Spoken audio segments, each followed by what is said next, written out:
What can you do to support yourself with building that confidence? Well, number one is to understand that your intuitive senses are just like your normal senses. They can come through in any of your normal senses that you operate in. And we generally only think about eyes, smell, hearing, taste, and touch. But there's actually more than that going on in terms of our really deep sense skills. And that's because of the energy field that you can tap into when you're in that between state. So in that between state, you can tap into what we would call the Akashic field, the quantum field, whatever you want to call it. There's lots of labels.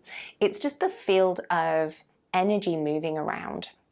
And how you respond as like a little antenna of receptivity is slightly to do with how you're built as a human to experience things in this lifetime, as well as at a soul level.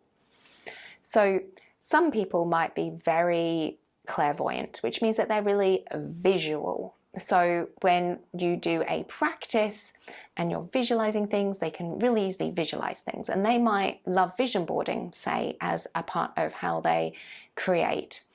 But other people might say, I don't visualize at all, or it's really hard for me to visualize.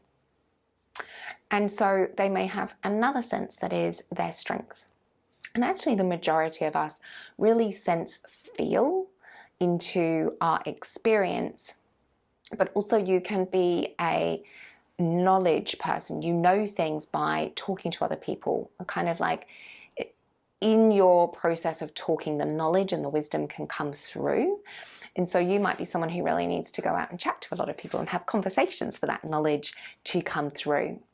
Just as someone else might be really prone to getting smells or taste as a way of getting messages, or you hear it through music because you're very auditory. It doesn't have to be hearing voices as a way of receiving those messages. So you will be attuned yourself to your dominant sense in normal life, how you learn, right? Are you someone who expresses love in one of those 5 love languages? You know, are you someone who expresses it through touch? You're probably then going to be more in tune with feeling as a clair sense.